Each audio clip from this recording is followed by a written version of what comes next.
CreepyCorner stories. The title says it all. My ex disappeared last year. I just found a video of her chained up and being fed her own skin. Now I have to ask you, if you ever stumbled across a video like that on the dark web, would you watch it all the way through, or would you slam your laptop shut and pretend you never saw it? Be honest. Comment below, because I really want to know what you'd do. And don't forget to subscribe if you want more stories like this one. Now, let's get into it. I bought a dark web map of Antarctica. One location was marked Do Not Wake. What's up, guys? Okay, so I never thought I'd actually post on Reddit. I mean, I lurk here a lot, especially on r/nosleep, r/creepy, and r/deep web mysteries, but I always thought most of the stuff was fake or exaggerated. Just good storytelling, you know? But after what happened last month, I don't even know anymore.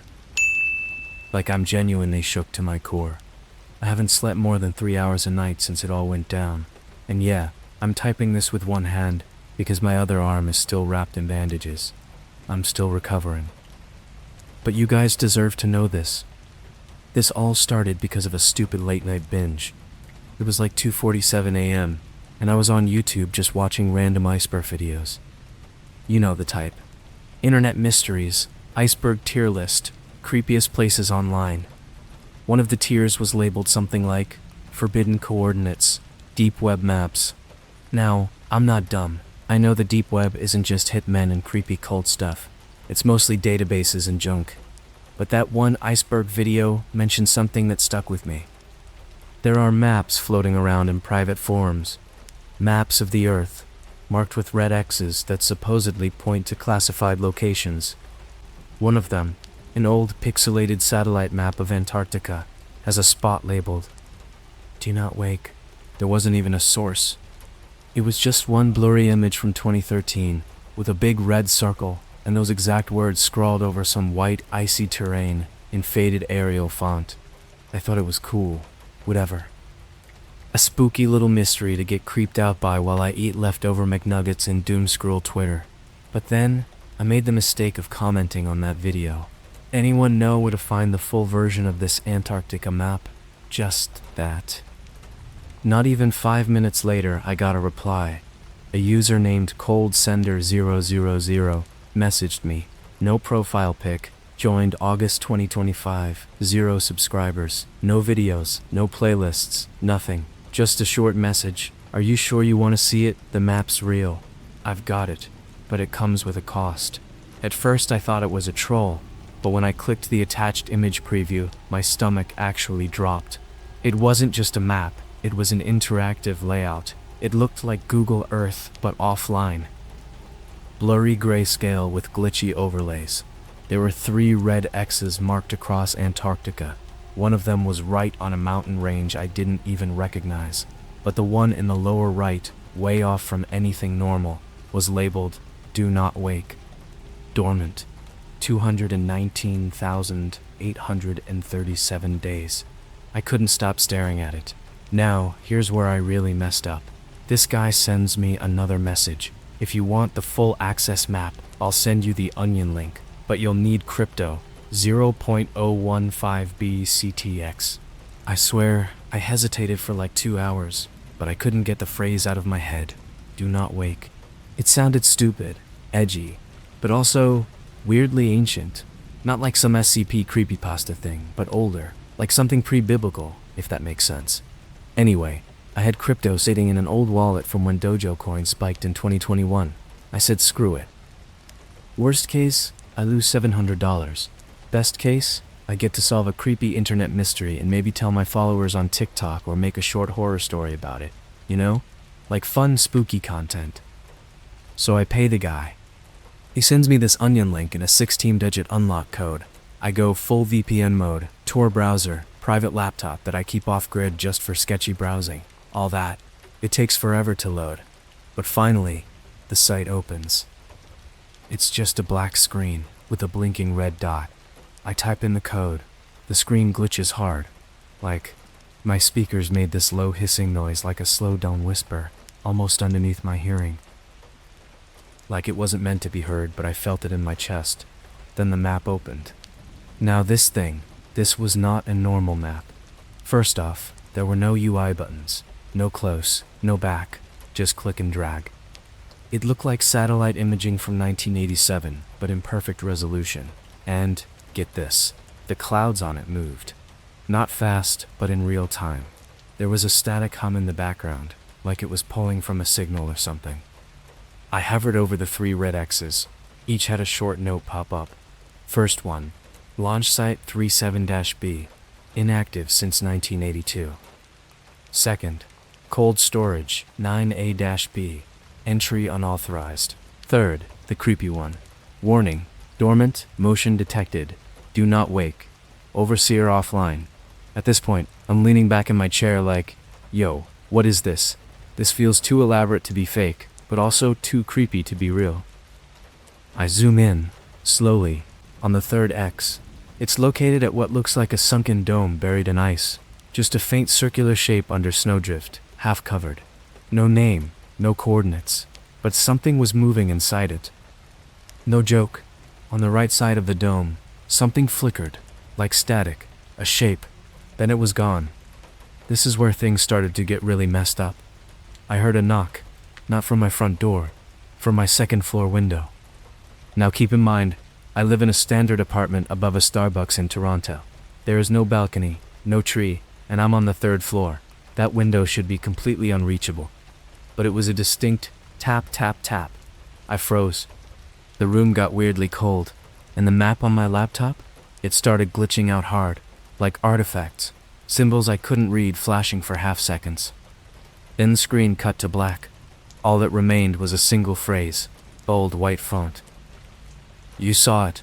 You can't forget now. And then my laptop shut itself off. I sprinted to the window with a baseball bat. Yeah, I know, dumb move. But when I got there, nothing. No one. Not even a mark on the glass. But on my phone, I had a new message from a number not saved in my contacts. It just said, Antarctica remembers. Image attached. Do not wake mauve. I didn't click it. I couldn't. And ever since then, things have been wrong. My tech glitches when I sleep. I've caught whispers in my AirPods when nothing's playing. And 3 nights ago, my apartment got broken into, but nothing was stolen. They didn't take my PS5, my phone, my wallet, nothing. But they left my laptop, open to a new version of the map. Only this time, it had 4 red X's, and one of them was over my building. I didn't sleep after the 4th red X showed up. It was right over my apartment building. Same size, same color, same glitchy flicker as the others. But this one had no label, just a timestamp underneath. 000004:39:2. A countdown. At first I thought it was broken. It wasn't counting seconds, it was counting in between seconds. Like it was tracking something closer than time. I slammed the laptop shut and unplugged it. I even wrapped it in foil like an idiot and stuffed it under the couch. I didn't want it near me. I didn't want it near anything. But it didn't matter. Because that night, the sounds started. 3:19 a.m.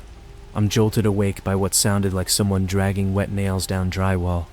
Like, not just scratching, tearing. Right above my ceiling. It was rhythmic. Slow. 1, 2, scrape. 1. Like something was moving in a circle above me, following the shape of my bedroom. My first thought, maybe rats. But then I heard a voice, low, breathless. Not a whisper, more like a groan stretched into a sentence. Guttural. Wrong. You saw. Not meant. I couldn't move. Like literally. My body wouldn't react. I was fully awake, eyes open, heart racing, but it felt like my muscles had been disconnected. My jaw was locked.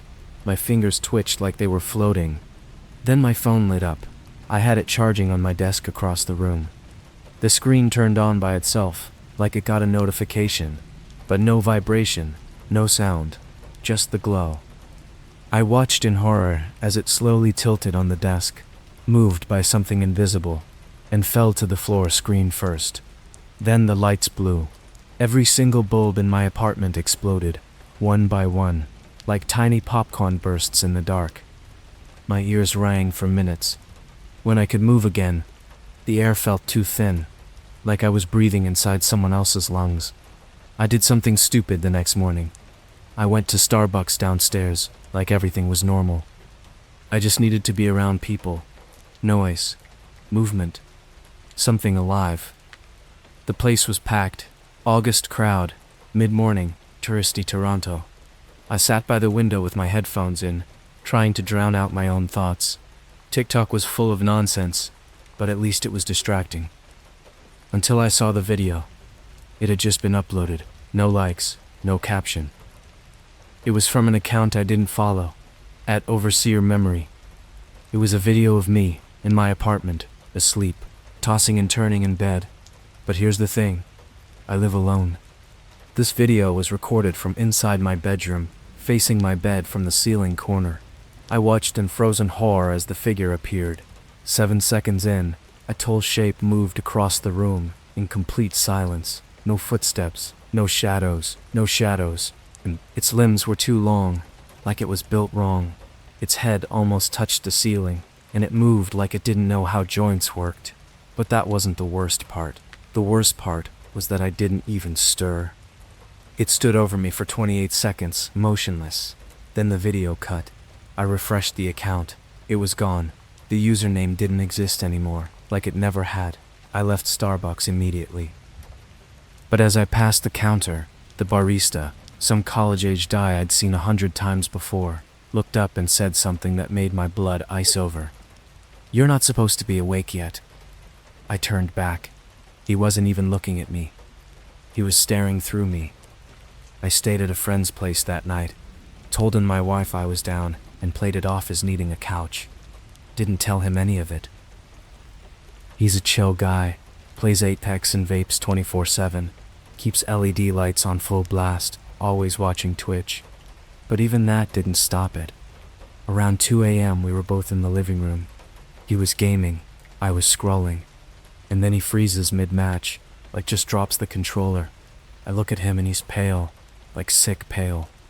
I ask what's wrong and he just points at the TV. I swear to you, I swear on everything dash I saw myself on the screen. Not like in a reflection. Like, on the map of the game, a live dash feed, third dash person view of me, sitting on his couch, on his Twitch overlay. My gamer tag, do not wake.xe. And behind me, that same tall figure, standing in the corner of the room. I turned around, and there was nothing. But when I looked back at the TV, the figure was closer. It had moved. In real time, my friend starts yelling, freaks out, pulls the power cable from his PS5 and throws it across the room. We didn't sleep. We didn't talk. The next morning he kicked me out, didn't even look me in the eye. That's when I called in a favor. I know a guy, I won't name him, but he used to dig through weird OSIM stuff online. Like X-info broker turned data recovery dude. He owed me after I helped uncover a paper trail for a bad eBay account that sold fake military gear. I told him I needed someone to scrub the deep web map code, see if it was malware, or a trap, or whatever. I sent him the file. He called me back sobbing, like actual sobbing, not rage, not frustration, fear. He said, that file doesn't exist. It's not running code. It's a feed. Something is broadcasting it. And whatever it's showing, it's not Earth. Or at least, not the one we know. The coordinates aren't real numbers. The timestamps go back over 600,000 years. Then the call dropped. When I tried calling him back, his number was disconnected. I went to his apartment that afternoon. Gone. Emptied out. Like he never existed. His entire apartment was gutted. No furniture, no mail, no trash. I even checked his Spotify account. It just looped one playlist on repeat. It was titled, For the Ones Who Woke Up Too Soon. Every song was distorted static. I went home. Or I tried to, because when I opened the door to my apartment, I swear to God the inside wasn't mine. It looked like my layout, same walls, same furniture, but it was decayed, like it had been abandoned for decades. Mold on the ceiling, reframed. Wallpaper peeled back like dead skin. The fridge door was wide open and rusted shut. There were pictures on the walls, pictures of me, but they were old, like 1970s color tone, film photos. One of them had me standing in front of a gas station that was torn down in 1981. Another one showed me wearing the same clothes I had on right then, standing next to that dome in Antarctica. The caption underneath, handwritten in marker. May had specimen number 113C, dormancy interrupted, overseer status, offline. The last photo made me fall to my knees. It was a Polaroid of me, dead. My eyes were missing, and someone had carved something into my chest, but the photo was too dark to make it out. I ran. I don't even remember how I got outside. I just ran until my feet bled, ended up sleeping in a park bathroom with the door locked. When I woke up, there was a post-it note stuck to the mirror, written in my own handwriting. Antarctica woke up. I'm uploading this from a library across town. Every time I try to delete the map, it reappears in a different device. The countdown is now at 4117, and I swear, every time I blink, that figure is closer. If you're still reading, don't look at the map. If someone sends you the file, don't open it. I think it's not just a map. I think it's a warning. Or worse, it's an invitation. The countdown hit 0 at exactly 3:33 a.m. I wasn't asleep. I wasn't even blinking. I was hiding in a 24-hour laundromat in a part of town where everything smells like worn piss and bleach. I sat between two broken dryers that clicked every few seconds like a metronome, trying to keep my breath under control.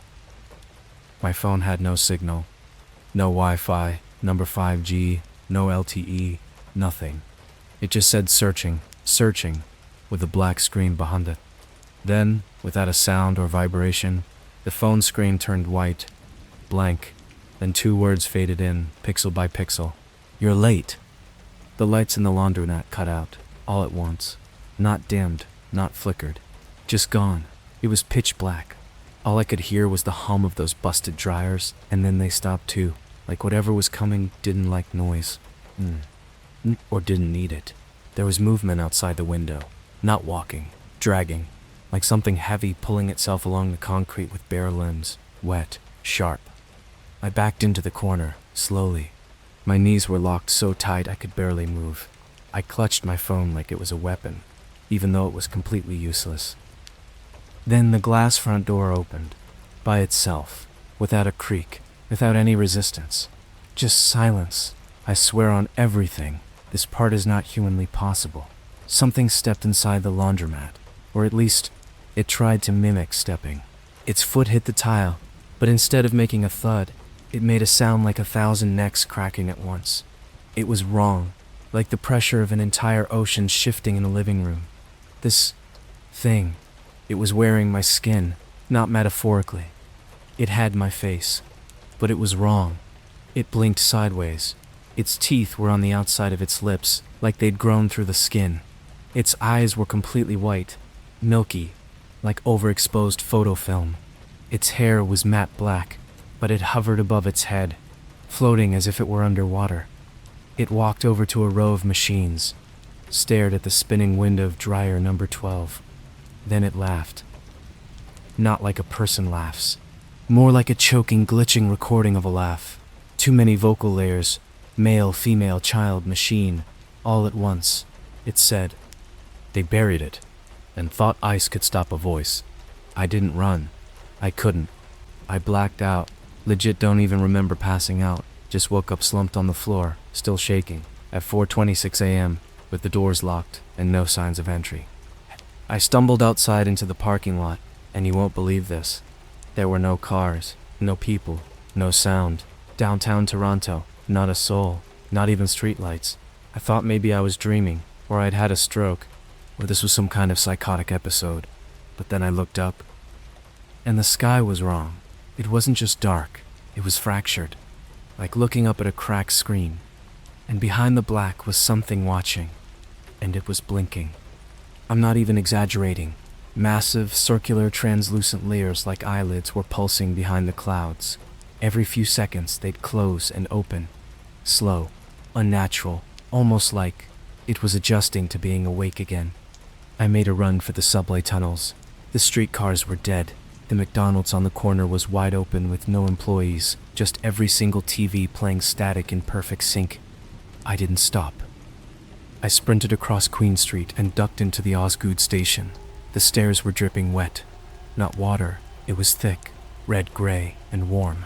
The walls of the platform were moving, not like an illusion, actually shifting. Veins, growing.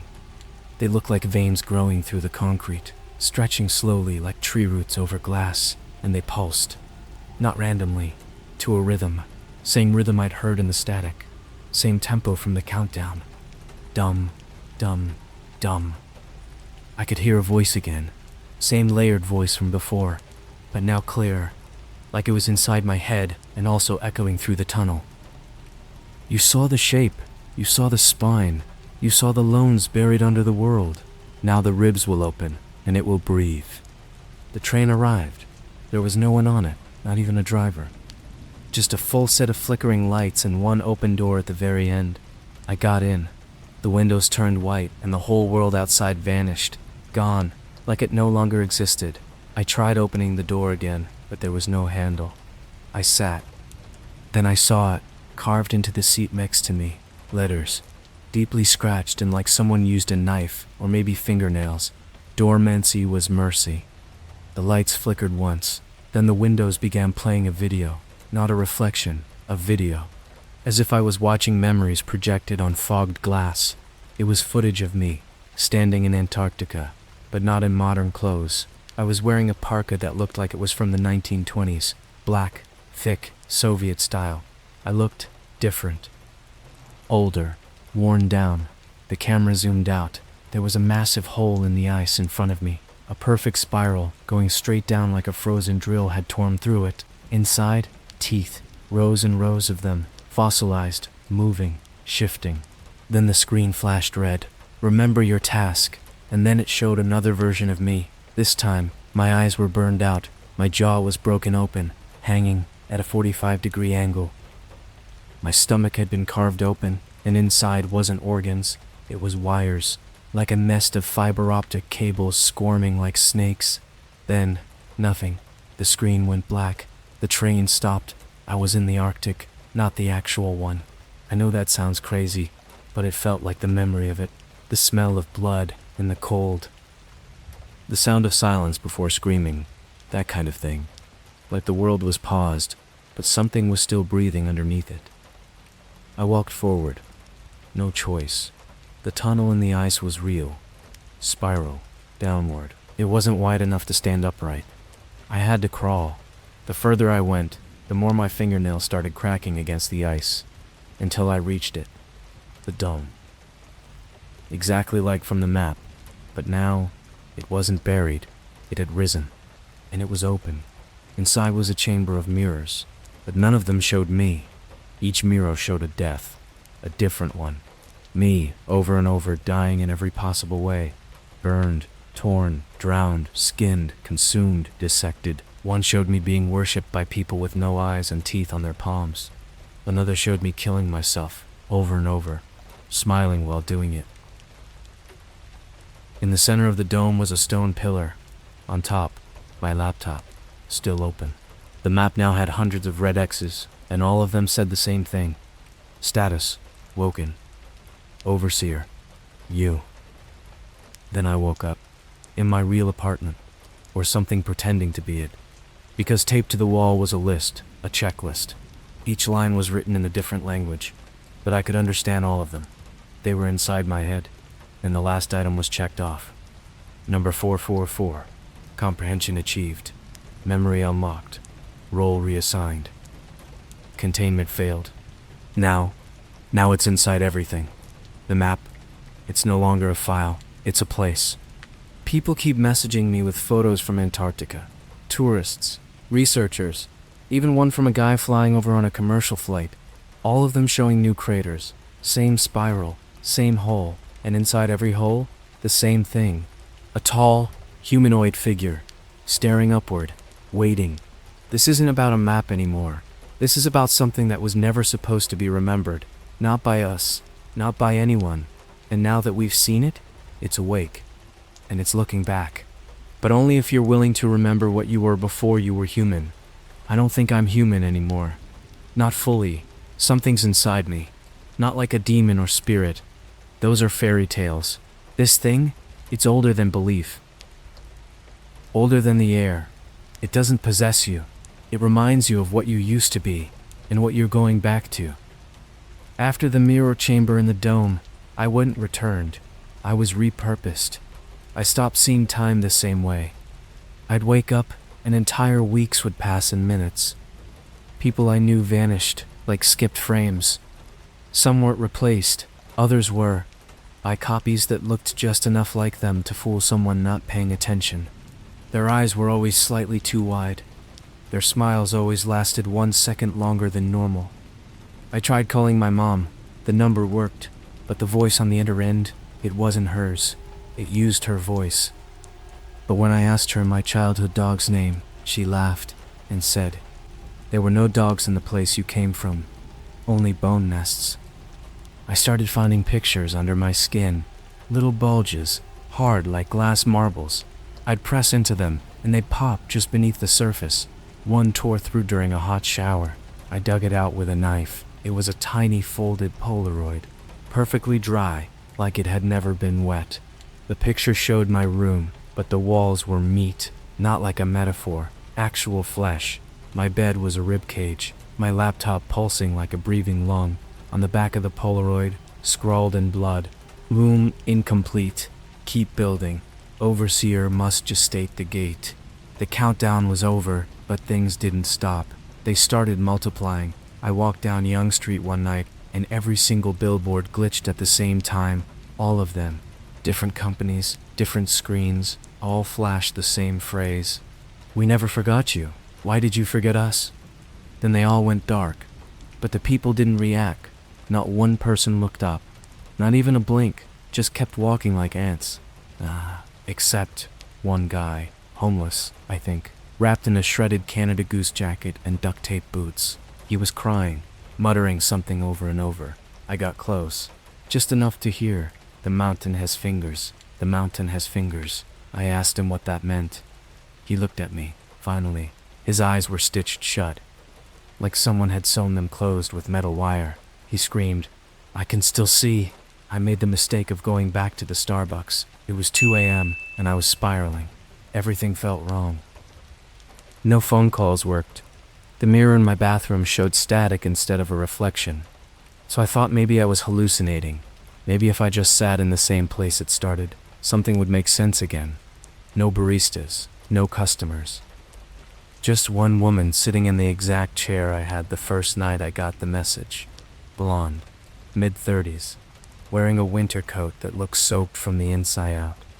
She didn't look at me, just stirred a cup of black coffee until the spoon snapped in half. Then she said, "We called them sleep gods, but they're not sleeping. We are."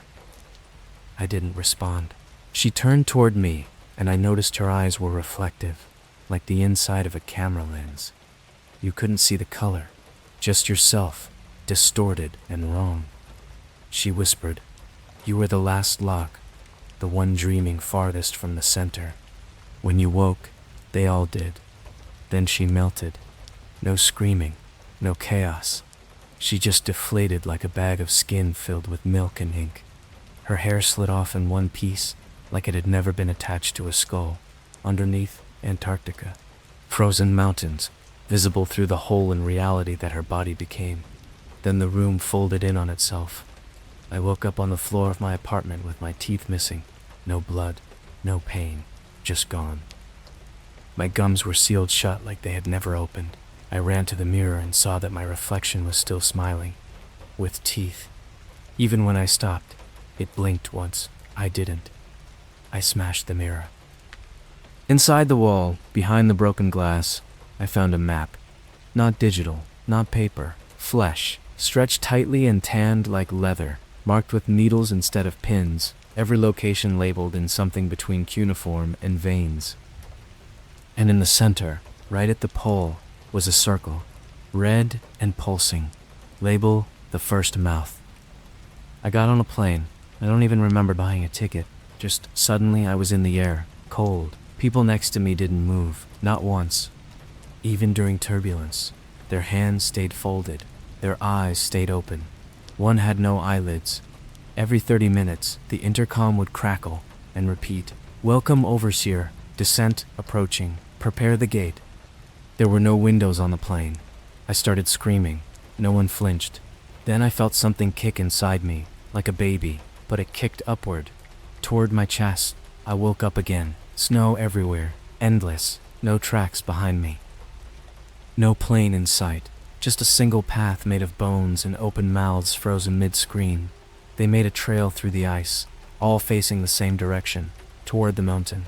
You don't understand, this wasn't a normal mountain. It breathed. You could see the entire thing rising and falling like a sleeping creature. It was covered in teeth. But the worst part, there were people walking into it, climbing inside open holes on the mountain surface like they were returning home. Some of them were still screaming, others were whispering prayers. All of them had no faces. I kept walking. Every time I turned around, the landscape was different. One moment it was frozen ice plains, then a hospital corridor, then a child's bedroom covered in frost. The bed was mine. On the nightstand was a drawing I made when I was 5, a circle, a stick man, a giant black mouth beneath them, labeled, "Me going back into the hole." Underneath, written in handwriting not mine, "Good boy, you remembered." I reached the core. It wasn't a chamber, it wasn't even a space. It was a concept given shape, a realization you weren't supposed to feel in the body. It looked like grief, like every funeral you've never been to. Every loved one that died screaming, every moment of confusion you buried under your day-to-day routine. At the center was a mirror. Again, this time I saw myself. Not human, not monster, something in between, covered in wires. Hollow chest with a red X glowing inside my ribs. I opened my mouth to scream. The reflection said, "Too late," and the mirror shattered into my skin.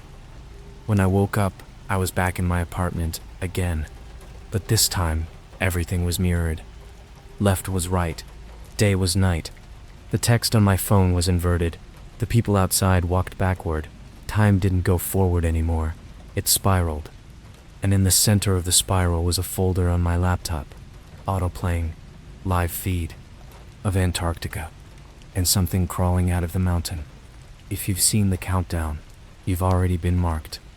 And if you remember even one word from this, it remembers you too. I haven't seen the sun in 12 days, not because it's gone, it still pretends to rise, but it doesn't bring warmth, it doesn't shift shadows, it hovers, like a dead eye, rotting in the sky, flickering like a broken fluorescent light in a morgue. Toronto is gone, not destroyed, rewritten. There's still pavement, still buildings, still crosswalks and streetlights and Starbucks, but nothing inside them is what it used to be. There are people walking around. That's the most horrifying part.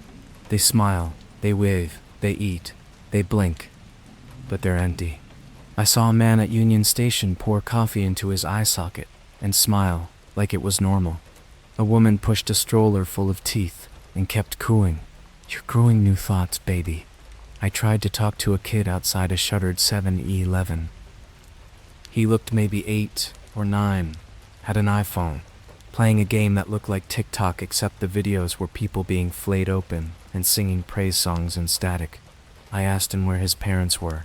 He grinned and said, "I was born from the map. Like you, you're the last mouth to open." Then he bit a chunk of his own tongue off and giggled. I can't sleep. When I try, I'm dragged through other people's deaths, not dreams, full body experience.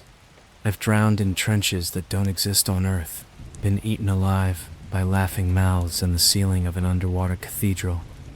I felt the pressure of something bigger than the world pushing against my skull from the inside. My bones crack in different places each night. My jaw dislocates itself when I'm not paying attention. My reflection moves before I do now. Every time I pass a screen, it shows me the same scene. Antarctica. From above, red X's multiplying like cancer cells, all connected by veins of black ice. Then the words, preparation phase, complete, incubation phase, live, overseer, active. I tried to kill myself. I had to try. I broke the blade of a utility knife in the tub. I slashed my neck so deep I felt the cold air whistle through the wound. But instead of blood, the map came out. Black ink, like printer fluid, pouring from my throat, seeping into the porcelain like oil into snow. I screamed, but the scream came from behind me. I turned and saw myself in the mirror, perfectly unharmed, still screaming. Mouth wide open, no bottom jaw, just an endless drop into the dark. I blinked, and my reflection stopped screaming. It smiled, and mouthed, "You can't exit the role you were written for." Then the walls began growing, not outward, inward, like they were folding over themselves, layer by layer, forming a cocoon around my apartment. The paint peeled, revealing muscle. The floor cracked open, revealing something pulsing and blue underneath. The furniture twisted, tables into fingers, light bulbs into eyes. My laptop opened on its own. One final message, in white courier font on a black background. Overseer, memory retrieval complete. Do not close this window. You are not done building the womb. Then, a folder appeared on the desktop. Native form restoration. Inside, thousands of video files, each one labeled by coordinates. I watched the first one. It was a security cam from a research station in Antarctica. A man stood alone in a hallway, lights flickering. He held the phone, watching something, his mouth open in horror. He began tearing at his own skin, piece by piece, not screaming, just peeling, like he wanted to see what was underneath. He whispered, I remember the stone inside the ice. I remember being pulled in. I remember the shape. I remember my father's voice inside the teeth. The camera cut out. When it flickered back, the hallway was empty. Just the phone, still playing the map. I watched more. A family of 4 at a holiday resort in Argentina, smiling for a selfie. The mom opens her mouth to say cheese, and a tentacle, slick, boneless, covered in runes, slides out of her throat and strangles the father. The kids don't even flinch, they clap. A passenger on a flight from Tokyo to LA looks out the window and sees the sky is bending, clouds folding into cubes, planes frozen midair like flies trapped in ember. The sun melts into a vertical slit. He turns to the camera and says, "This isn't weather, it's the lung exhaling. We've always lived inside its ribcage." Then he stabs both of his eyes out with the airline-issued pen. The files kept going, each more incomprehensible than the last, but one was labeled differently. 4 overseer eyes. I clicked it, and what I saw made my soul rupture. The footage was from before the continent froze. I don't know how. There were no humans, no animals, just structures, massive stone limbs reaching out of the earth, like the planet had died mid-birth. Everything glowed from beneath. The sky was not blue. It was a mouth. It opened, and out came the first shape. Not a god, not a demon, not an alien. It was us. Thousands of figures, crawling from the mouth of the sky, like ants from a split skull. Each one glowing red from the chest. Each one screaming in a language that still echoes in my ears. Wake, wake, wake, wake. The camera zoomed in. One of the figures turned. It was me. I shut the laptop. It didn't turn off. The screen turned to a mirror again. But this time, it didn't show me. It showed the thing I became, 9 feet tall, skin like old parchment, stretched over rusted joints, hands with extra fingers growing out of the palms, a spine on the outside of the body, split open like a zipper, and a chest cavity that blinked. Inside it, the map, still expanding, still alive. I touched the screen. It reached back. Now I'm not anywhere. Not on Earth, not in time. I exist in a hallway made of choices I never made. Each door leads to a version of myself that died trying to forget. One swallowed knives. One screamed herself inside out. One prayed until his teeth dissolved. One gave birth to a creature that crawled out of his mouth backwards. I walk past all of them. They scream when I pass. They scream, "You were supposed to stay asleep." But I didn't. I remember. And now I am the map. I hear all the coordinates. I see all the doors. I feel every red X pulse under the skin of the planet. They're opening. Everywhere. In abandoned hospitals, in parking garages, behind locked school doors, inside children's drawings, in your reflection. There is no escape. You read this. You've seen the shape, and the shape has seen you. You will start dreaming of the cold. You will hear whispers under static. You will feel something crawling behind your ribs at night. And when it's ready, you will forget your name. And remember your function. The map is not a location. It's an infection. And it's spreading. I was the last lock. Now it's open. Good luck. You bought a map, but it bought you back.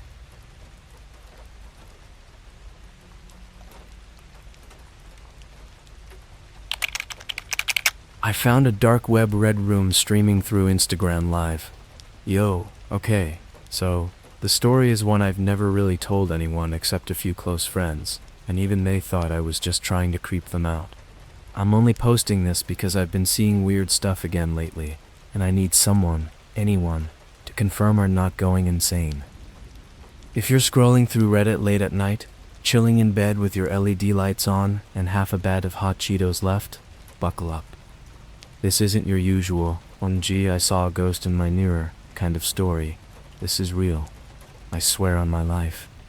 Let me take you back to early 2024, somewhere around March. I was 19, bored as hell, living in a pretty small apartment outside of Phoenix, Arizona. I had just dropped out of college, wasn't for me, and spent most of my time flipping sneakers online, scrolling endlessly through TikTok, or messing around on Discord with my friends. One night, I was doom scrolling Instagram around like 2 o'clock a.m. You know when you're not even paying attention anymore, just tapping stories, half awake with one AirPod in, and YouTube playing something in the background? I had just finished watching one of those animated horror stories, like from Here's My Story, or one of those channels with the creepy animations and dramatic music. I was still in that weird limbo between bored and paranoid. That's when I saw it. It was an Instagram Live, but it didn't have a profile pic, just a blank gray circle. The username was at Real Red Room Broadcast, and it said there were 14 viewers. No one I followed. I assumed it was spam. But here's where it gets weird. The profile was private. You can't go live on Instagram if your profile is private. Like, not possible. I even Googled it later to be sure. But this was live. I clicked it without thinking, just curious what kind of lame scam this was. The second it loaded, I knew I messed up. The screen was pitch black at first. Then it flickered, like an old VHS bootleg tape, and showed what looked like a dank, basement-like room. The lighting was weird, like red LEDs or maybe some old bulb. There were stains on the walls. I couldn't tell if it was paint, mold, or something worse. At first, nothing happened. Just dead silence. I was about to leave when I noticed something off. The camera. It wasn't a phone camera. It had this quality to it, like those old security cams you see in Walmart, with a wide fisheye angle and a slight buzz in the background. And then, someone entered the frame. It was a guy in a white hoodie and a black ski mask, but not like a Halloween mask. It was custom, with holes in the wrong spots, like the eyes were where the cheeks should be. He walked up to the camera, leaned in real close, and just stared. Then the comments started. But the thing is, they weren't in English. A bunch of usernames started typing in what looked like Russian, Korean, and Arabic. I copied one comment and Google translated it. It said, "Number 47 is next. She is awake."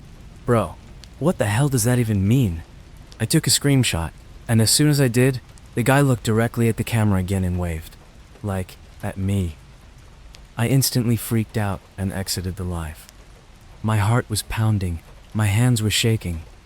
I swear on everything, it felt like he saw me. Like it wasn't just a live stream. It was two-way. I went to report the profile, but when I refreshed, it was gone. Not blocked, deleted. Every trace of it gone. I sat there in silence for a minute, trying to process. Was it some kind of ARG? One of those creepy roleplay games? Some messed up indie art performance? But it didn't feel like that. It felt real. Later that night, I posted the screenshot on a Discord server I'm in, just to see if anyone else had seen it. And this one guy, username NocturnalTX, DM'd me immediately. His message just said, "Delete that image. They're watching the metadata. You weren't supposed to see that." I thought he was trolling, but then my phone screen flickered, like it glitched out. I brushed it off, but then something else happened that still makes me feel sick thinking about it.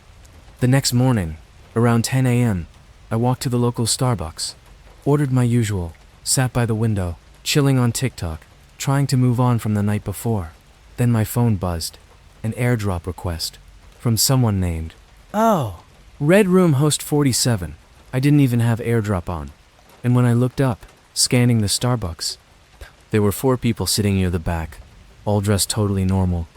Hoodies, laptops, sipping iced coffee. But they were all just staring at me. No phones out, no earbuds, just watching. Clicked a sketchy Insta Live with 14 viewers. Ended up seeing what looked like a Red Room. Account vanished. Got a creepy DM warning me, then got airdropped at Starbucks by someone possibly involved. Real people were watching me. If you've seen anything like this or recognize the username at Real Red Room Broadcast, please comment. I need to know I'm not the only one. So I left off with the airdrop. If you're reading this and thinking, bro, no way this is real, trust me, Dash.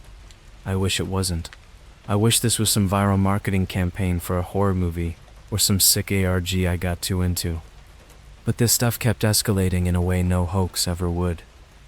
That day in Starbucks, after I got that airdrop from Red Room Host 47 and saw those 4 people watching me, I didn't even wait for my drink. I just grabbed my bag and left. Didn't look back. I Ubered home. No headphones. Constantly checking behind me. When I got back to my apartment, I locked everything. Windows, deadbolt, even pushed a chair against the door like I was suddenly in a horror movie. I was freaked the hell out. But that night, that's when I realized this wasn't just some internet prank. This was personal now. That night I did something I never usually do. I slept with the lights on. Not just a lamp. Full LED strips glowing blue across my ceiling. TV on, TikTok volume low in the background, just to keep my brain occupied. I didn't want silence. Silence made me feel like something could creep in. Brela. Around 3:13 a.m., I woke up to the sound of my phone vibrating. Not ringing, not a notification. Just this constant buzz. Like it was stuck in some weird loop. I looked at the screen. Nothing was showing up, just a black screen. Then it suddenly turned on, and the Instagram app opened on its own. Not kidding. No fingers, no Face ID. It just opened. I don't even have auto login enabled. It took me straight to the search tab, and there was a new account right there in my history, at red47.live.rewatch. No posts, no followers, but its bio read, "She begged us not to." And the profile pic, it wasn't a graphic or a logo. It was a still image of someone's face, eyes wide open in pure terror, like mid-scream, blurry, blood on the cheek. But the worst part, I recognized her. It was Talia, a girl from my high school. She had gone missing a year earlier. Everyone thought she ran off or something. Police put out flyers, ran the usual missing teen campaigns, but they found nothing. The case went cold. I hadn't thought about her in months.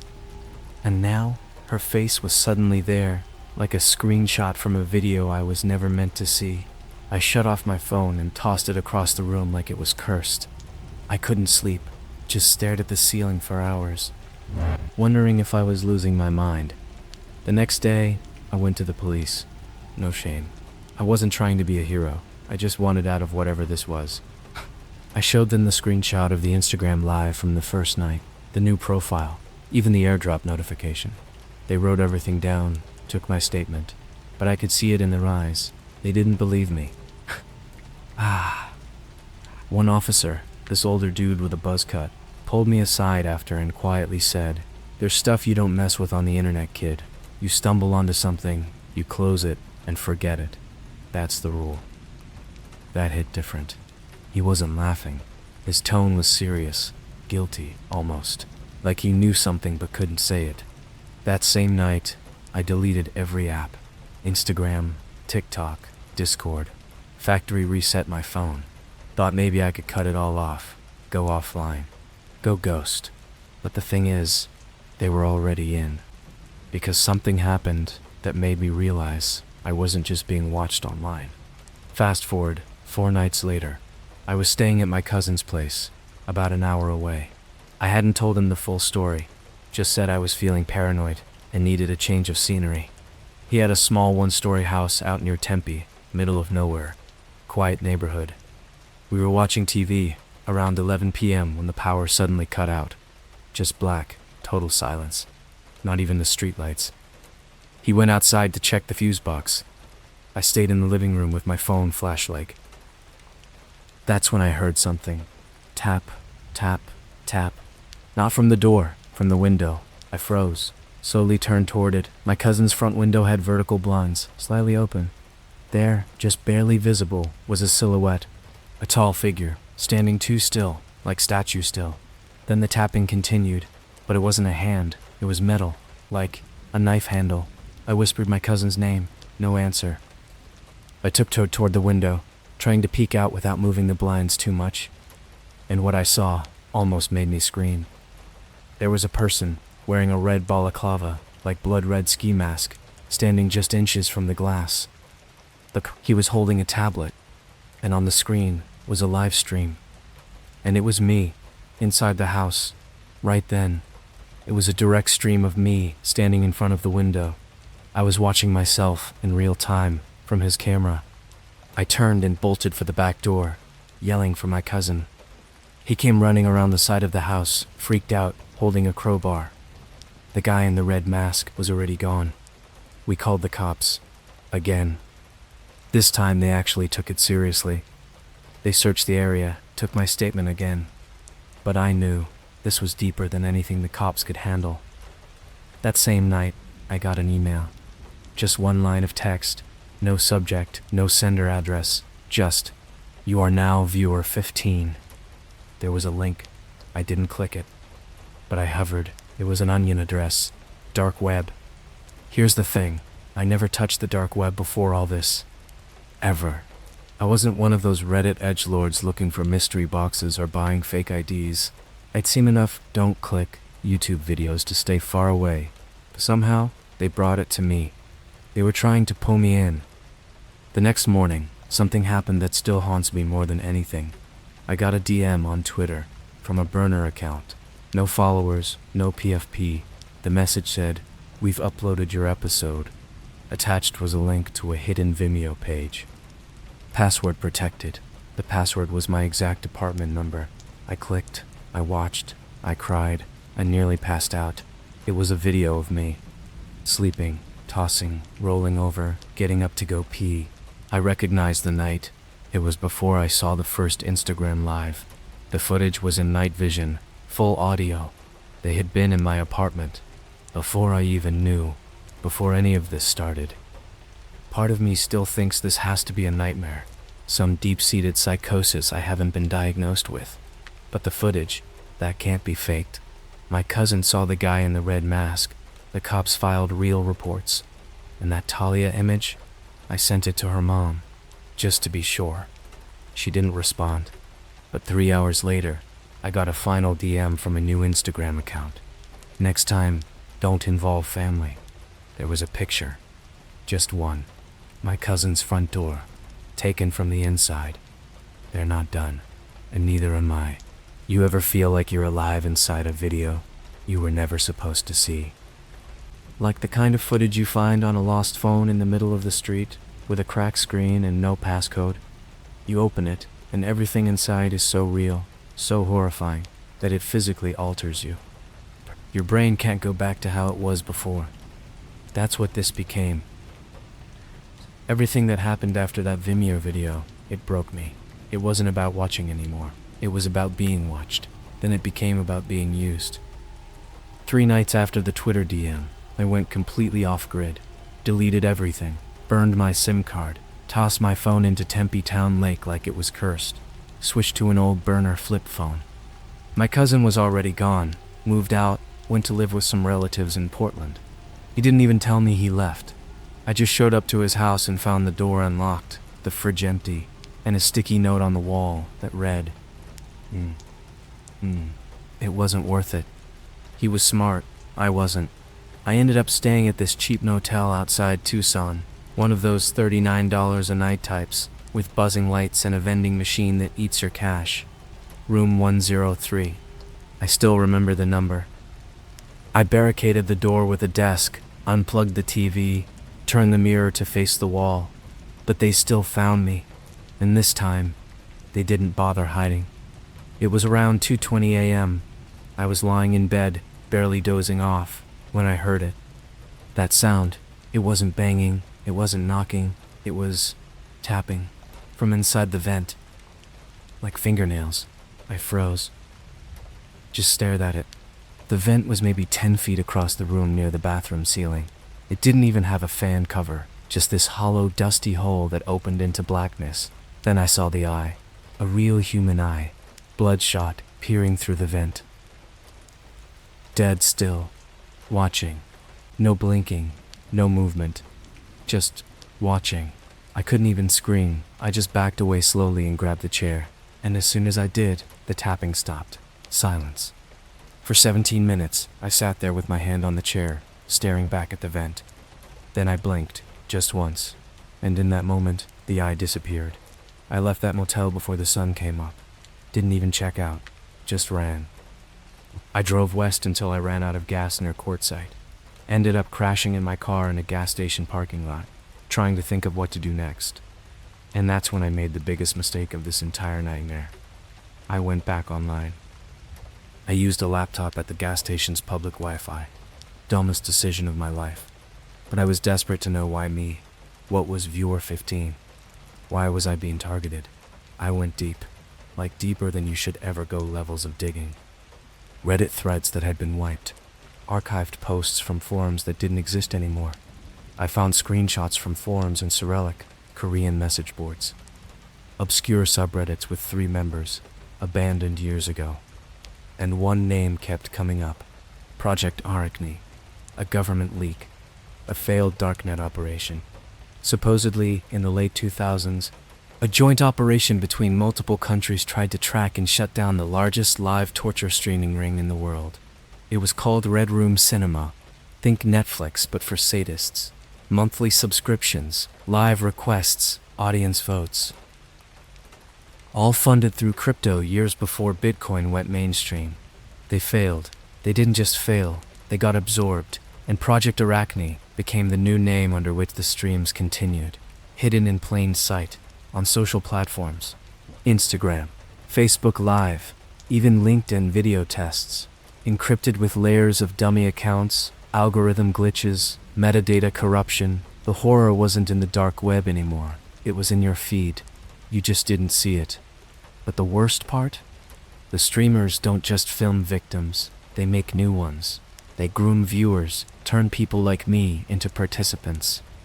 Around 6 o'clock a.m., the laptop suddenly froze. The screen turned black. Then a white text appeared on the top left corner. Welcome back, Viewer 15. Uploading session 2 footage. Then the webcam turned on, by itself. There was no way to shut it off. No keystrokes worked. I slammed the lid shut and threw it across the room. Then the payphone behind me started ringing. I didn't even know it worked. It just rang. 5 times. I didn't answer, but it left a voicemail. Yes, a public phone left a voicemail on my burner flip phone. I played it. I wish I hadn't.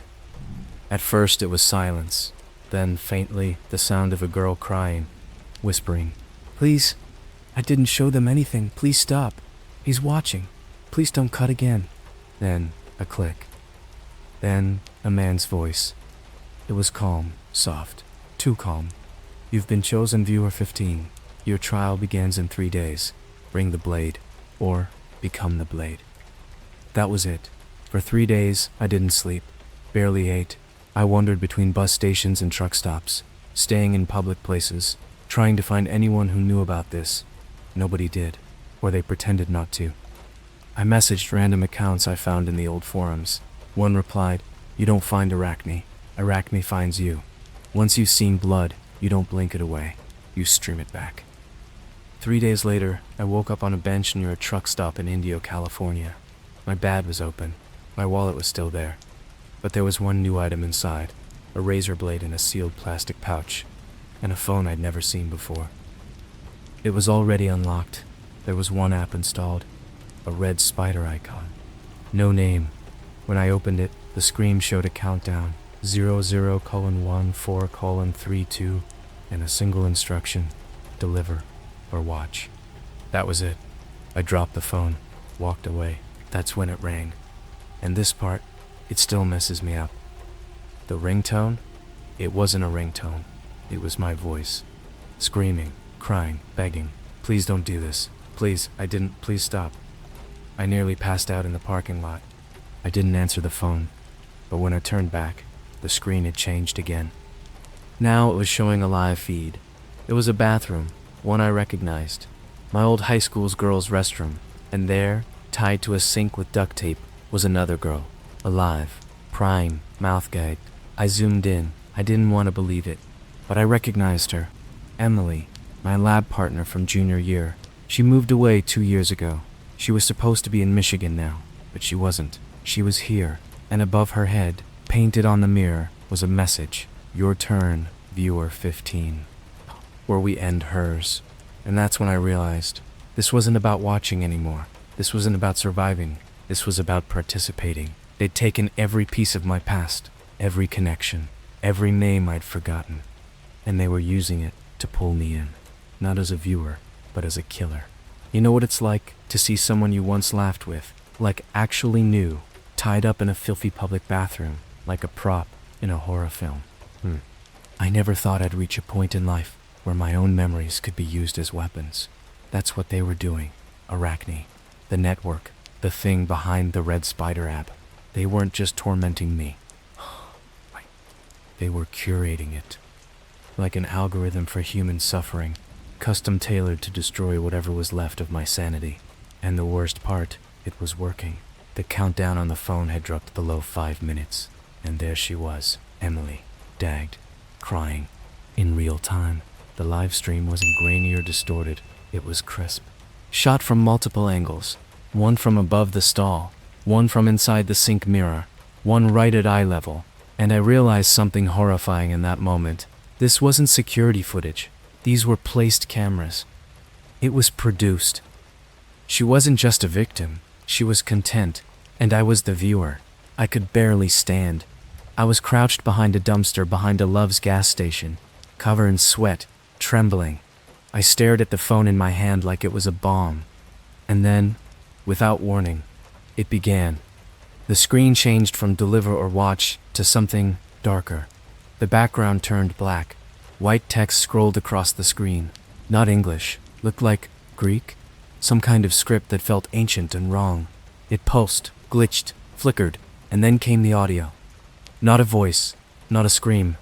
It was cheering, distant, echoing, digital applause. Like a crowd watching from somewhere far beneath the earth. And then a chat room opened. Real-time messages. Start the cut, Miro Man 2. Don't hesitate this time. We paid. Malenki Clunin. Break her fingers one by one. Camera 3 is best. Love the tears. There were thousands of users, not bots, real accounts, all watching, all waiting for me to act. The screen split in half. On the left, the stream. Emily. Now unconscious, drooling, still breathing. On the right, a new feed. It was me. The camera had somehow activated from the phone. I didn't see myself at first, just the dark behind the dumpster. Then I leaned in, saw my face on the screen, pale, haunted, unrecognizable. And there, next to my knee, placed like it had been gifted to me, was the razor blade, still in the plastic, still clean, waiting. Then came the message. Trial initiated. Instruction number 1, deliver pain to be free. Timer 030. 3 minutes. The screen changed again, split into 4 feeds now. Top left, Emily. Bottom left, a live GPS feed of my current location. Bottom right, a second victim. This one was a kid, couldn't have been older than 11, strapped to a desk, head covered with a paper bag, breathing heavily, crying quietly. arms bound with zip ties. No name, no context. But on the wall behind him, written in what looked like chalk, were 3 words: "We watch back." The cheering audio got louder. The screams shook. My ears rang. The chat exploded. KNKNRI. If he doesn't do it, slice the boy. Thread host _9. He wants to be a watcher? Make him a whippin'. 1 finger or 1 eye. Choose. My vision blurred. I couldn't breathe. I stood up, dropped the phone, screamed at nothing. Why me? What did I do? And a message appeared, plain as day. You watched. You didn't look away. Now they won't either. I snapped. I threw the phone against the wall, shattered the screen, smashed it under my boot until nothing was left but sparks and plastic shards. I expected it to end, like a spell broken, but instead, another phone rang. Behind me, in the dumpster. I swear to God, I opened the lid and there it was. A new phone, still sealed, fully charged. It was already unlocked. New screen, new interface, same red spider icon, same down 02:31. This wasn't a choice, it was a loop. And then came the knock. Not from behind me, not from the gas station, from the other side of the dumpster wall. A hand appeared, pale, dirty fingernails, clutching something small. A thumb drive. Wrapped in bloody gauze, it dropped it on my side and disappeared. No face, no words, just the sound of distant laughing. I took the drive and ran, hitchhiked with a trucker heading toward LA. Told him I was escaping a psycho girlfriend. Yeah, he didn't ask questions. We stopped at a rest stop in Riverside County, and I plugged the drive into the kiosk computer. There was only one file on it, a video, titled, "What Comes Next?" I clicked it, and I saw something that shattered every part of me. It was a video of me, from the future, same hoodie, same jeans, sitting in a chair.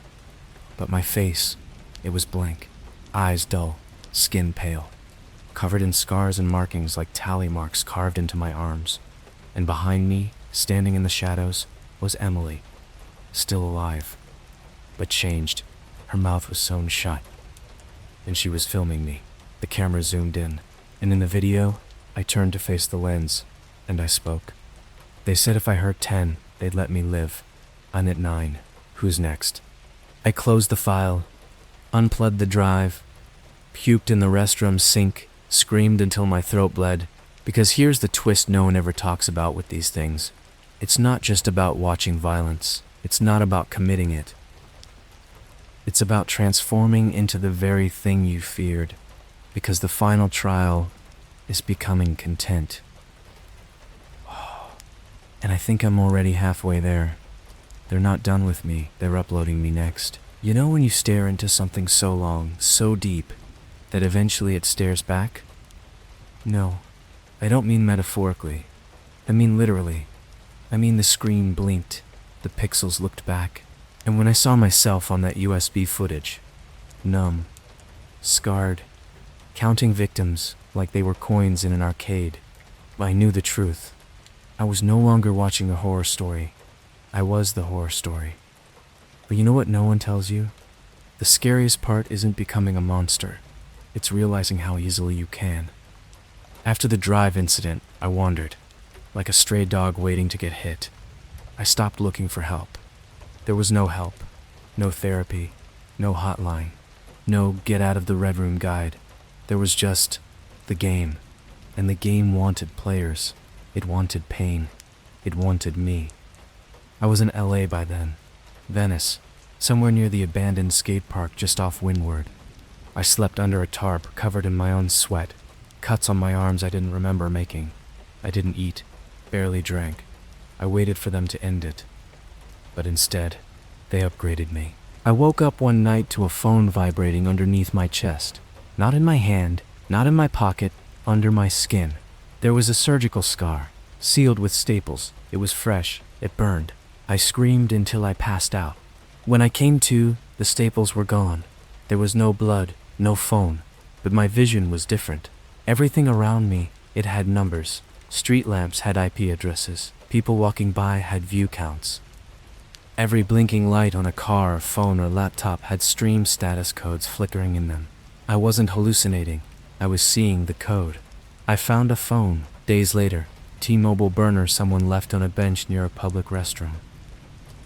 It turned on the second I touched it. No lock screen, no apps, just the stream. There was a camera already open. My face, hollow-eyed, stared back at me, and behind me, a hooded figure. I spun around, nothing there. But the reflection in the restroom mirror was still showing it. Behind me, watching, filming. That's when the final stage began. The phone screen turned black and glitched violently, flickering red like corrupted VHS tape. Then came the words, "Welcome, host 15. You are no longer a viewer." I collapsed in the stall, hyperventilating, punched the mirror until it cracked. My hands bled. The stall door slammed shut on its own, and the phone's camera turned back on. Live, streaming, thousands of comments already scrolling. Rip Tapes 95, finally, he's next. Cut cam _0, welcome to the grid. Show us your first. Angel _flash 9, we want the janitor. Camera 2, do it. Make it brutal, make it art. I looked up, and through the stall crack, I saw him. The janitor. Old, tired, sweeping, humming a song I didn't recognize. Completely unaware that he was being voted on, I screamed at the phone, threw it into the toilet. It didn't matter. Another screen lit up. The hand dryer. Words crawled across its digital display. Kill or kill your feed. Then the walls started moving. I'm not being poetic. They shifted. The graffiti began rearranging itself, spelling out, "Your first stream begins now." I kicked the stall open and ran, out into the beach, shirtless, bleeding, ranting like a lunatic. No one helped. People pulled out their phones instead. I looked at their screens as I ran past, and they were watching me, my stream, live. Some applauded. One woman even donated. I saw her tip $3.99 with a heart emoji and the words, "Love the raw fear" in his eyes. I tried to drown myself that night, walked into the ocean, deep, cold, let it take me. But even the water didn't want me, because floating just beneath the surface were wires, dozens of them, tied together, suspended in the dark with cameras, waterproof, blinking red, watching me drown. I floated up and screamed, and the sky flickered. I'm not joking. For a second, the moon glitched, like a loading error. The ocean turned pixelated, and then everything went back to normal. That's when I knew there is no real anymore. Not for me, not for anyone who sees what I've seen. The final message came the next day, written not in an app, not in a chat, but on a person. A homeless man approached me at a McDonald's on Sunset. He had no eyes, just stitched sockets, and carved into his chest with surgical precision was this message: "Upload complete. Last episode airs tonight. Location, stage 47. He smiled and died standing up. I knew where stage 47 was. Everyone in LA does. It's an abandoned Universal Studios lot that burned down in 2008. Closed permanently, never rebuilt. But rumor was the underground levels still had power. I broke in at 11:47 p.m. Place was cold, wrong, like it was sleeping with its eyes open. And then I heard it. Laughter, clapping, cheering, not from around me, from beneath me. I followed the noise.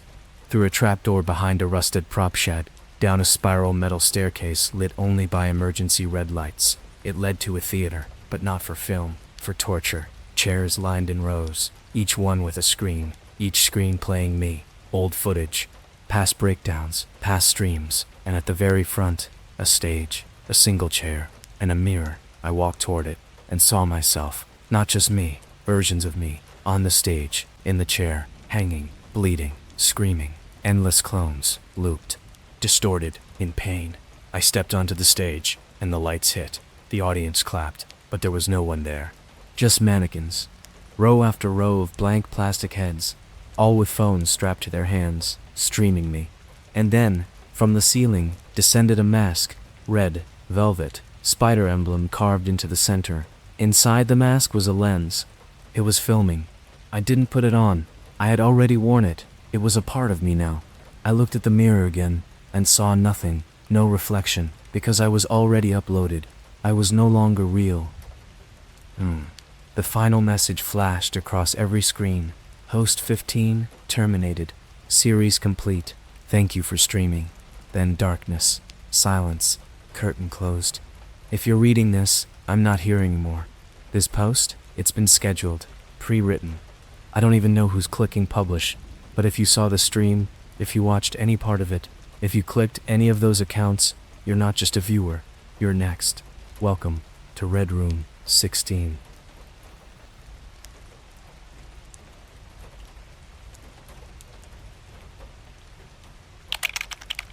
I bought a dark web file about the pyramids. It describes something still alive inside. Yo, what's up guys? So, I never post on Reddit, especially not on here. I mostly just lurk and scroll through our no sleep, our glitch in the matrix, all that weird stuff to kill time. But recently, something happened to me that I literally can't explain. Like no joke.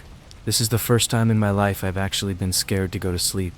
I'm not even sure if I should be talking about this here, but I've been losing my mind, and I don't know who else to tell. So, I'm putting it all here. Maybe someone will believe me. Maybe someone will know something. Anyway, here's the story. So little about me. I'm 23, live in Chicago, and I'm kind of a tech nerd. I work remote IT support during the day, and I run a small TikTok account on the side where I cover weird internet mysteries, conspiracy theories, that kind of stuff. Nothing too deep, just the usual creepy vibes content. I used to do deep dives into weird websites, urban legends, and a lot horror channels. You know the vibe. So, last month, I made a video about some cursed YouTube channel that supposedly uploads footage of people before they disappear. Day one of the comments on that video said, "This is nothing. Check out the dark web files on the Black Pyramid Project." Now, at first, I thought this was some random troll just trying to bait me into another rabbit hole. But I was bored and curious, so I looked it up, and yeah, nothing came up on Google. Not even Reddit. Just a few shady links on forums that looked like they hadn't been updated since 2010. Then I made the mistake of going deeper. I won't say how I got access to the dark web, for obvious reasons. How? But I've done it before. Mostly just to explore, not to buy anything. You see all kinds of stuff there. Bootleg passports, illegal weapons, freaky AIR generators, mystery boxes that are 100% fake and 100% a scam. It's like walking through a back alley where everyone's wearing a mask. You know it's sketchy, but you're safe as long as you don't touch anything. But this time, I touched something. I searched Black Pyramid Project on one of the dark web marketplaces I found through a forum called DataSync. Right away, a file popped up. Just one. It was titled BP_F39-EYE contact.mp4 plus PDF. Price? $90 in Bitcoin. It said in the description, declassified from a dead agent's vault. Footage from interior chamber. Document contains voice-activated transcript of final log. Do not watch after midnight. At do not watch after midnight part? Yeah, that should have been the first red flag. So, but I thought it was just some Creepypasta LARP.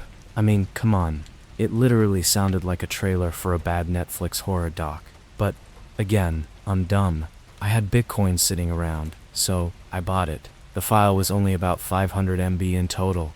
It came in a password-protected zip folder. The password was Anubis. Kinda edgy, right? I unzipped it and got two things. A low-res video file and a 7-page PDF. First, I opened the PDF. It was written like a CIA or NSA internal report, but it was weirdly casual. The top of the page said, Project Black Pyramid, Site 13, Classified, Agent F39, Final Report, then the subtitle. Subject made visual contact, 22:13 local time, heart rate immediate drop, all equipment failed, subject spoke in undocumented dialect. Warning, do not return to chamber. Entity is cognitive reactive. The rest of the pages were a transcript. The agent described going into a chamber beneath the Great Pyramid, like beneath it, some secret tunnel that wasn't on any Egyptian records. They said it had no hieroglyphs, just smooth, black stone that absorbed light. They said the walls felt warm to the touch. They kept describing this thing sitting in the middle of the room. Not a statue, not human. They never described it directly, but kept calling it the Still One. The last part of the transcript just said, F39, it's not asleep, it's waiting. I shouldn't have looked at it. F39, F39. Oh God. It sees me seeing it, then nothing. At this point, I was freaked out, but not scared yet. Just weirded out. I thought maybe it was some elaborate ARG, like those weird TikTok mystery accounts that post cryptic stuff and everyone thinks it's a game. Then I played the video. It was grainy night vision footage. Looked like body cam. You could see someone walking down a stone tunnel with a flashlight. The walls looked wrong, almost too smooth, like they'd been carved by a machine. There were no carvings, no symbols, no insects, no sound, except for breathing. Then the cam turned into this massive chamber, and I swear to you, this isn't a joke. The flashlight hit this shape in the middle of the room. Not a figure, just a black shape.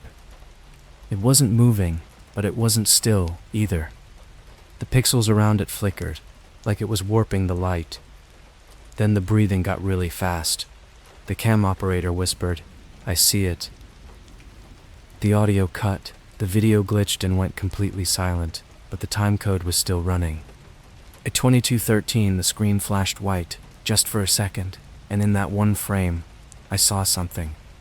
Something looking back. It was like a face, but wrong.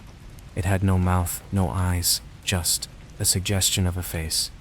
And it was right up against the camera, like it had gotten close without moving. I paused the video like 10 times to try and see it again, but it never showed up clearly. Just a flicker. Then the screen went black, and just stayed black for the last 90 seconds. But here's the part that messed me up. I looked at the time. It was 12:14 a.m.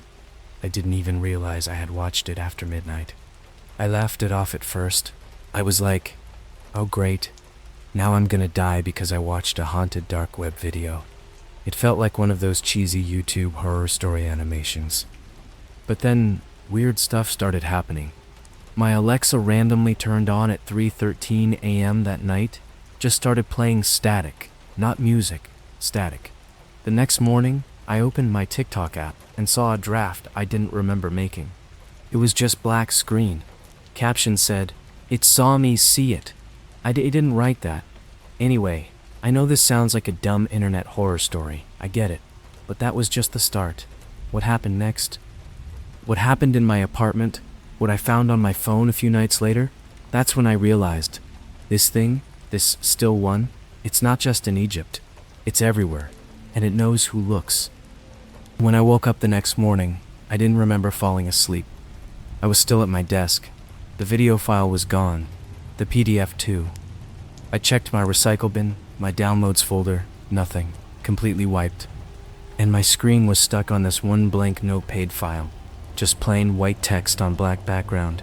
No title, no file path. Just one sentence. Look away before it remembers your face. I didn't write that. Let me explain something. I've done all the cliché horror junk online. Fake haunted websites, creepy ARGs, deep web mystery boxes, even dabbled in AI horror generation. This was not that. This felt alive. Like the moment I saw that thing, it made a copy of my face. Like it reached through the screen and recognized me. It wasn't just a jump scare. It was a transaction. And I didn't realize I'd already paid the price. I started noticing small things at first. Unexplainable, but still subtle enough to gaslight myself into thinking I was just stressed. My phone started turning on by itself at random times, always at 2:13 a.m., always playing my voice in audio clips I never recorded, just whispering nonsense like, no mouth, no eyes, but it sees. It's behind the skin, don't blink. Blinking means consent. One night I checked my front-facing camera roll and found a photo of myself asleep, taken at 2:14 a.m. I sleep alone, door locked, apartment security, no sign of a break-in. In the picture, I looked older, skin pale, lips dry and cracked, eyes rolled slightly back. But that's not what scared me. What scared me is the thing in the reflection behind me. It looked like a shadow, stretched too far, bending where it shouldn't bend. Fingers that were too long, and all curled inward like it was holding something it hadn't yet eaten. But the worst part was the shape of its head. like it was mimicking a human skull but didn't understand how one really looked. No mouth, no nose. Just that smooth, blank face like worn stone, like the thing in the video. But this wasn't Egypt. This was my apartment. I didn't leave my place for 4 days. Door locked, blinds shut, lights on 24/7. My roommate Kevin was out of town visiting his sister in Seattle, so I was completely alone. I tried to explain what was happening to my TikTok followers without sounding like a lunatic. I uploaded a vague post. You ever look into the abyss and see it blink? I lost 300 followers in 10 minutes. Then I got a DM from a burner account with no name, no PFP, no posts. Just one message: it only follows those who share. That night, I heard something crawling in my ceiling. Now let me be clear. I don't live in some busted, haunted crack den. I live in a decent apartment in Chicago. 8th floor, no attic, no crawl space, ceiling solid concrete. So when I say I heard something crawling, I mean I heard the sound of flesh dragging against drywall, like elbows scraping across bone, deliberate, wet movement. Then it stopped right above my bed and whispered. It didn't say a word. It just breathed in this way that sounded human, but not. Almost like it was trying to imitate the way I breathe when I'm scared. Slow, sharp inhales, long pauses, as if it was practicing. I stood there in the dark, not moving, not breathing, just listening. Then I heard laughter. Not loud, not cartoon villain laughter. No, it was my own voice, laughing. That was the night a mirror cracked. I didn't touch it, I swear on everything. It just cracked right down the middle at 2:13 a.m. I heard the sound and ran in thinking someone had broken in, but there was no one, just me. And in the broken mirror reflection, my body looked wrong, like it was lagging. Have you ever seen someone in a video call when the frame rate drops? The ghost trail effect? My reflection was doing that. It looked like me, but a second behind, and its mouth started moving even though I wasn't speaking. Then it grinned.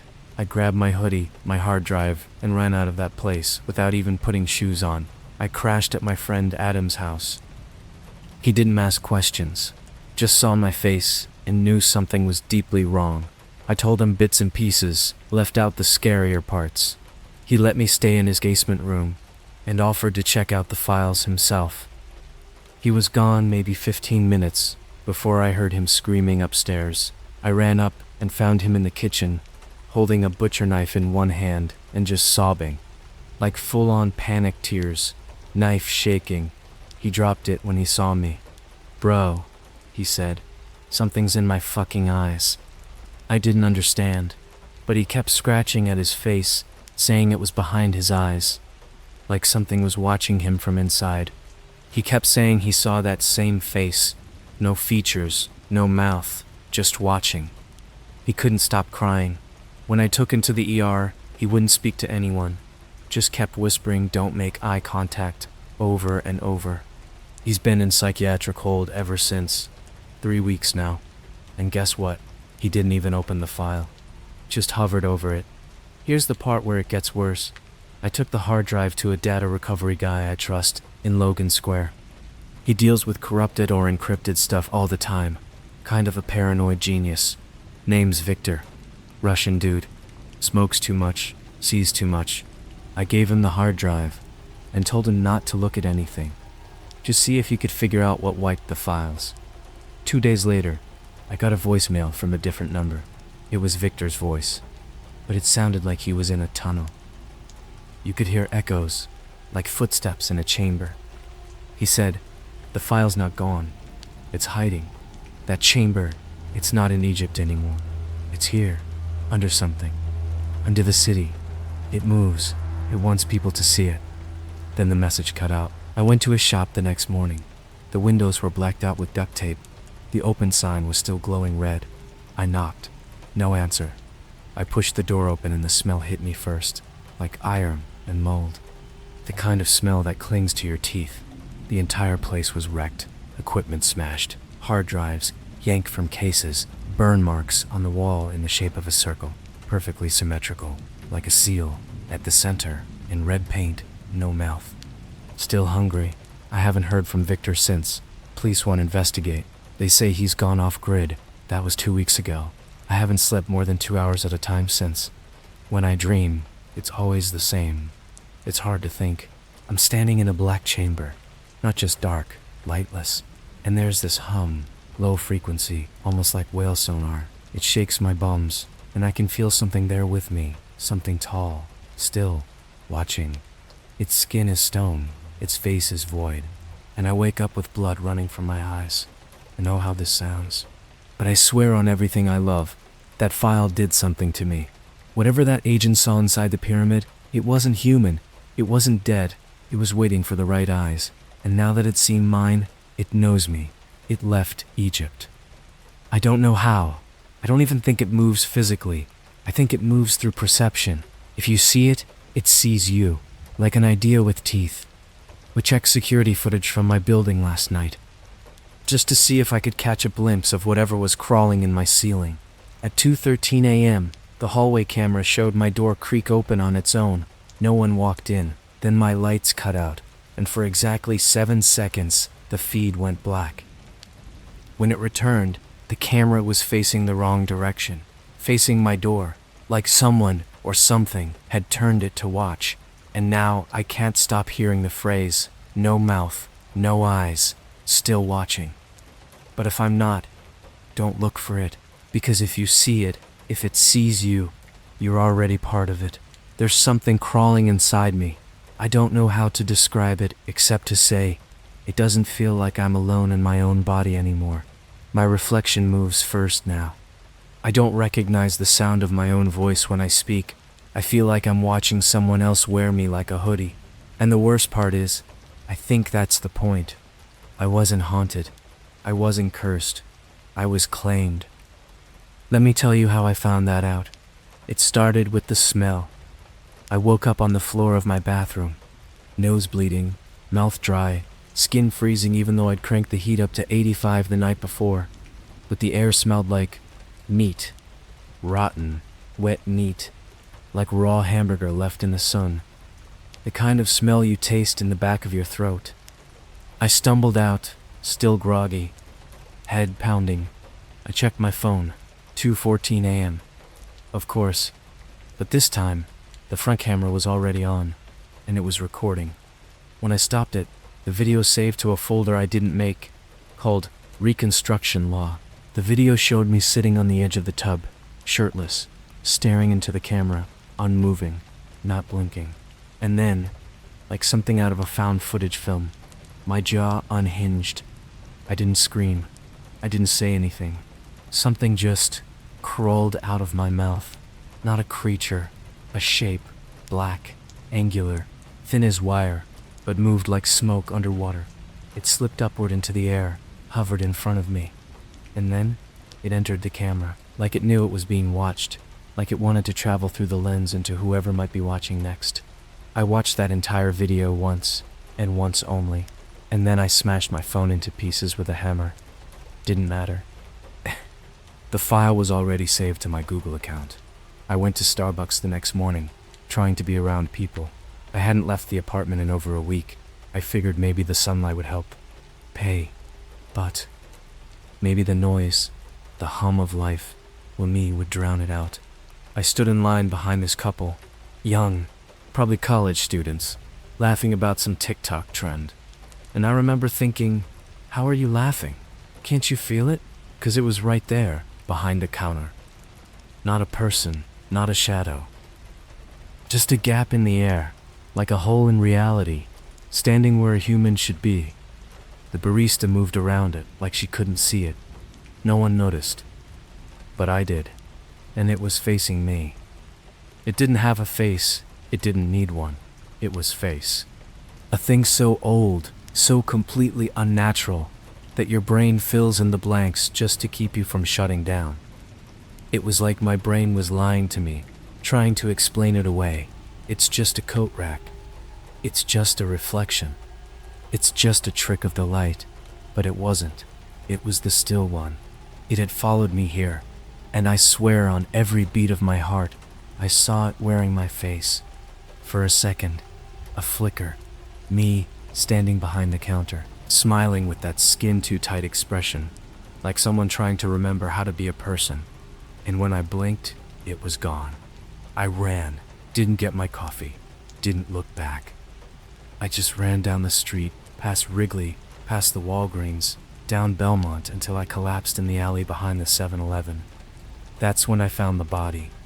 It wasn't a full body though, just a face, stretched like leather, nailed to the inside of a broken TV, like someone had peeled it off and pressed it over the screen. Eyes open, mouth sewn shut. Skin moving like it was trying to scream from the other side of the glass. I leaned in closer. It was me. I woke up 5 hours later on the L train. No idea how I got there. My hoodie was inside out. My shoes were missing. And my knuckles were raw, like I'd been scraping them against concrete for hours. There was something written on the inside of my wrist, burned into the skin, like it had been done with a soldering iron. Do not look in the mirrors. Underground. I thought it was a warning. It wasn't. It was a command. I needed answers. So I went to the only place left where people don't ask questions, the library. You'd be surprised what kind of records exist in the Harold Washington Library downtown. Old city maps, tunnel blueprints, declassified FBI reports from the 70s. There was this janitor, older guy, Filipino, name tags at MEO. I asked him if he'd ever heard of tunnels under the city that aren't on public maps. He gave me a look, not suspicion, not confusion, just pity. Then he said, "You saw it, didn't you? The one that doesn't move." He took me to the back, behind the staff-only elevator, where he pulled open a panel with a key that didn't belong to any Chicago Public Works lock. Behind that, a spiral staircase. We went down. Beneath the city, there's a tunnel they call Chamber 13. Not officially, not on any records, but the blueprints from 1987 called it F39-Site B. Same code from the PDF I found. Same place? Only now, it's not in Egypt. Or maybe, it never was. Maybe the Great Pyramid was built on top of it to trap it. And we dug it up. The walls were covered in burn marks, but not random. They were symbols. Geometric patterns that shifted when you weren't looking directly at them. Emilia wouldn't go further. Said he'd already lost one of his names down here. I didn't ask what that meant. I went alone. The tunnel got smaller, tighter, colder. I started hearing something behind me. Not footsteps, breathing, but backward. Like someone inhaling through their spine. I turned around. Nothing. But the walls were closer. They were watching. We got to a room that was perfectly round. No graffiti, no debris. Just one black mirror on the far wall. Like a portal. My reflection stood there. Not me. Just standing. Eyes wide. Unblinking. No movement. Then it smiled. And I swear to God, it reached out of the mirror. The glass didn't break. It peeled. Like skin. A hand came through. Pale. Long fingers. Nails like obsidian. And it grabbed my shoulder with such calmness, like we'd met before. Then it said, in my voice, "You were the first to look. Now you'll be the first to see." I woke up outside, covered in dust, shirt torn, fingers bleeding, phone in my pocket, with a new notification from TikTok. "Your live has 4.3 million views." I opened the app. The live was still playing. It showed the chamber, showed me, just standing there, not moving, not blinking. And thousands of comments scrolling by.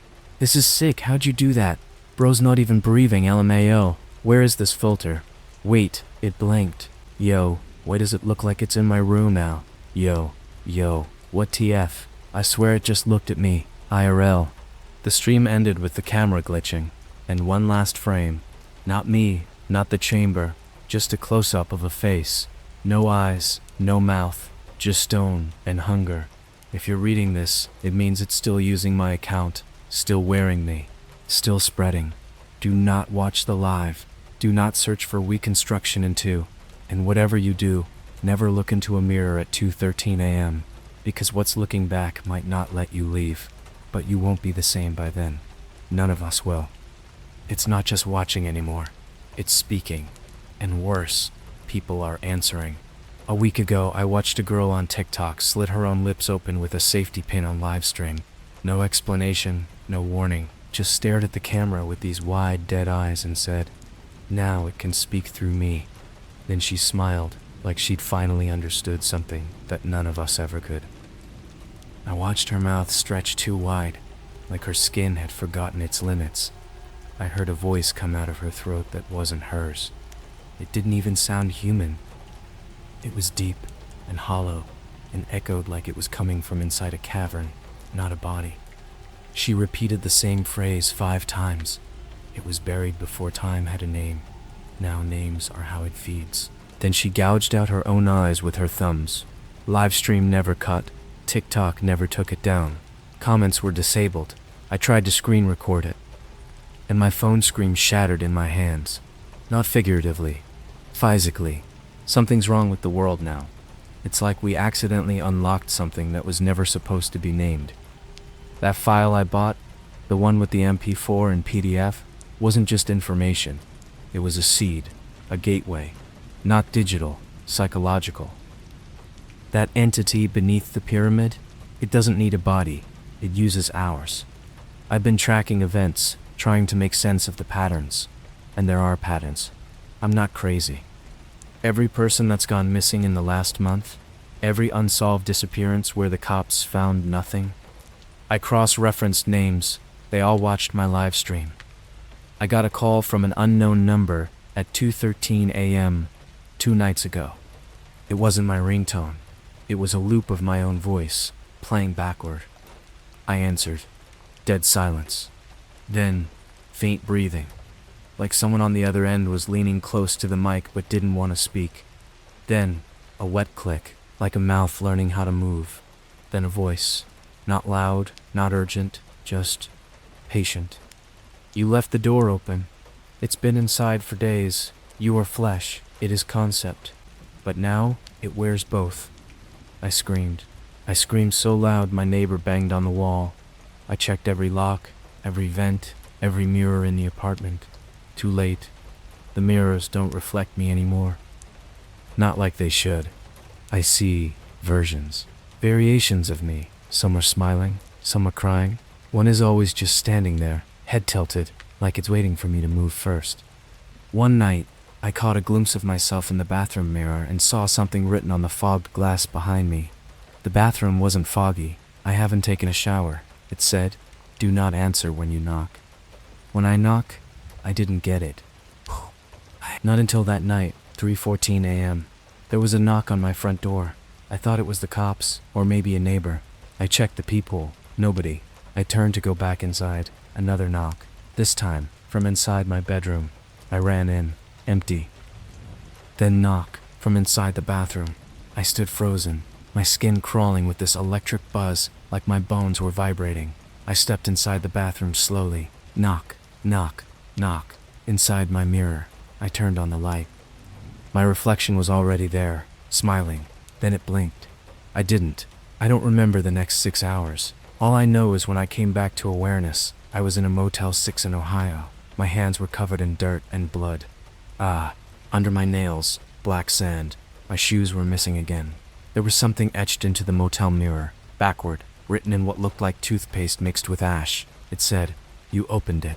You let it feed. Now it remembers how to be real." You want proof? You want to believe this is just a story? Fine. I got a DM on Instagram last night. From an account with my own name. Same profile pic. Same bio. Same posts. But reversed. Every caption was backward. Every image flipped. The most recent post? A video of me sleeping. Timestamp 2:13 a.m. The caption? "You look too long." Now it looks like you. I reported the account. Instagram emailed me back. "This user has been verified as you. No action needed." I don't know how long I've been awake. Time doesn't work the same anymore. But I went back to the place. The spiral staircase in the library. The chamber under the city. I brought cameras this time. I tried to record everything. But here's the thing. Nothing recorded. Not digitally. Not analog. Not even drawn. I tried to sketch the thing I saw in the Black Mirror room. The moment I finished the drawing, my pen snapped in half, and my nose started bleeding. I looked back at the paper, and the drawing had changed. Now, it was looking at me, and it had a name written beneath it, my name. There is a room beneath every city. They call it different things. In Cairo, it's the one buried standing. In Berlin, it's the watchmaker without eyes. In Hong Kong, the thought that screams. But in America, we call it nothing. We don't call it anything because we pretend it isn't there. But it is. It's in the space between thoughts, the hum between digital signals, the pixels that don't belong, the dreams you can't wake from, the silence after the screaming stops. And now, it has a face. Mine. I found a folder hidden on my laptop, hidden in a drive that shouldn't exist.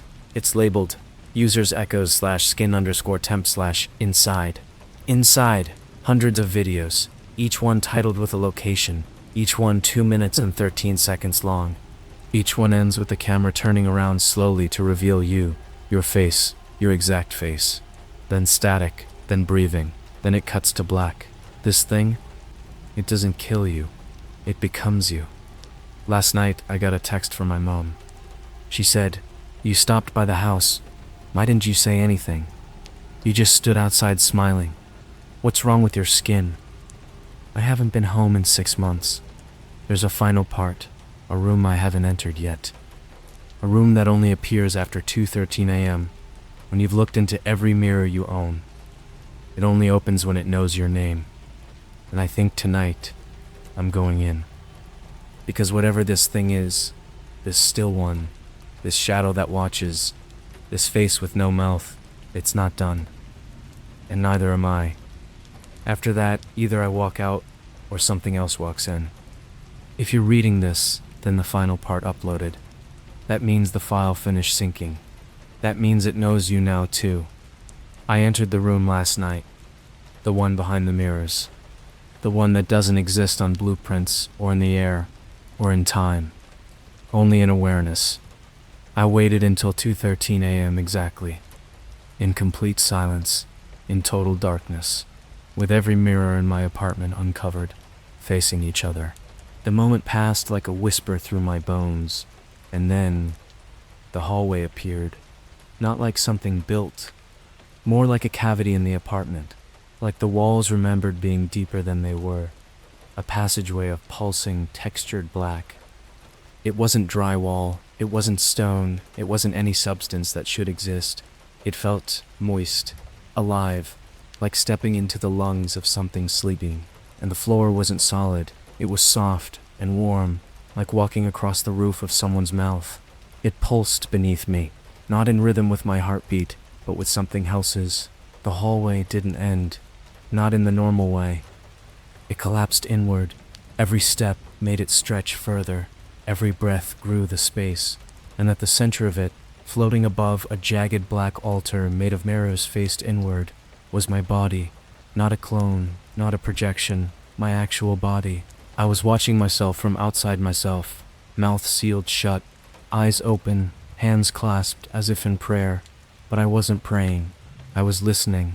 I got closer, and I swear to you, I saw mouths whispering from the shadows on the walls. Not people, not creatures. Mouths, detached, floating, frozen open.